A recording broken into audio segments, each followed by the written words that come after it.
There are moments in history that don't make it into headlines. No cameras, no press conferences, no breaking news banners flashing on television screens. Just a quiet room, somewhere hidden from the noise of politics and the stage of international diplomacy. A place where power shifts, where real decisions are made, not for show, not for applause, but for the future.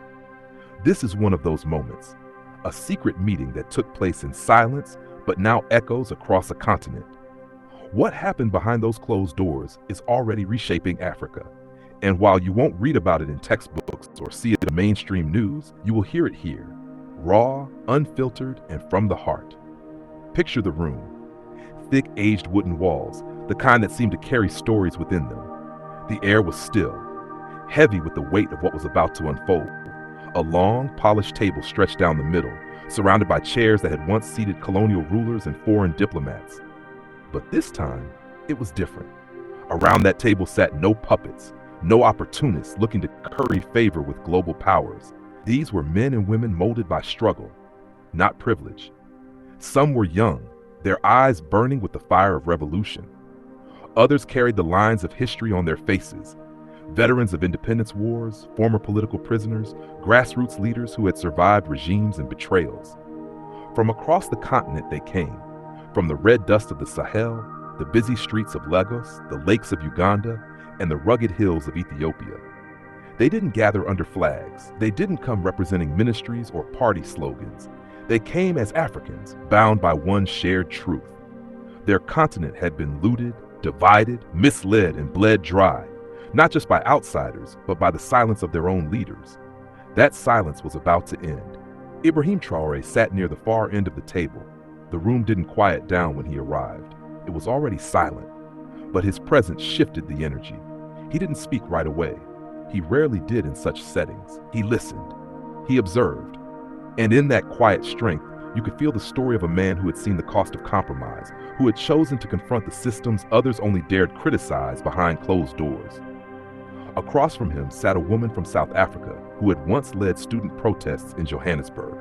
Now older, still fierce, her voice sharp from years of rallying young minds. Beside her, a quiet revolutionary from Chad who had never given a public interview in his life, but had led one of the most daring campaigns against foreign military bases in the region.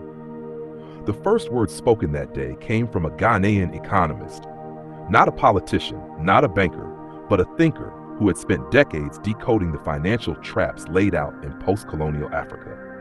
He didn't use big words. He didn't need to. He spoke plainly, with pain and urgency. "We're not poor," he said. "We've just been convinced we are." He exposed how African economies were set up to fail, locked into cycles of debt, manipulated currencies, and trade agreements that always seemed to benefit everyone except Africans. He spoke of the CFA franc, still controlled from Europe. He named companies that had extracted gold, diamonds, oil, and left behind nothing but polluted rivers and broken promises. And when he finished, there was no applause, just silence, a silence of reckoning, a silence that said, "We knew, but we needed to hear it again, louder, together." Then Troy leaned in. His voice wasn't raised, but every word landed like a stone on still water. He didn't read from notes. He spoke from experience, from battlefields, from villages ignored by governments, from meetings where foreign diplomats smiled while planning how to extract more. He said plainly, "They don't fear our armies. They fear our unity, because a united Africa would rewrite every deal, every map, every balance of global power." His words weren't emotional. They were deliberate, controlled, the kind of clarity that doesn't shout but cuts deep. He told stories of foreign aid deals that came with strings thicker than chains, of governments overthrown the moment they chose independence over obedience. He reminded the room that the real fight wasn't just for land or resources. It was for the right to think, speak, and build without permission from anyone outside. What followed wasn't just a discussion, it was a reckoning. A former rebel leader from the Congo stood up, his voice rough but sincere. He admitted his past, the violence, the chaos, the mistakes. But then he said something that made the entire room pause. "I used to take roads. Now I want to build them. I can't undo what I did, but I can choose what I do next."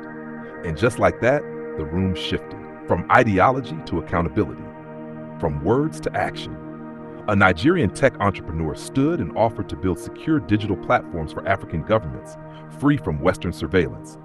Why should our data live on their servers, he asked. Why should our elections be counted by machines we don't control? Heads nodded. Questions turned into plans. A woman from Uganda, a teacher by profession, laid out her proposal for a unified African curriculum, one that would teach not just history, but the true story of resistance, of queens who led armies, of thinkers erased from global memory. If our children grow up believing they were always victims, how will they ever believe they can lead, she asked. And the room began to dream again. Not naive dreams, but bold ones. A Pan-African currency backed by resources, not foreign reserves. A continent-wide media house telling African stories, not foreign interpretations. A defense pact that protected sovereignty without depending on foreign troops. An educational reform that replaced colonial curriculums with African excellence. Trust was built that day. Between people who had once fought on different sides, who had once blamed each other for the continent's scars.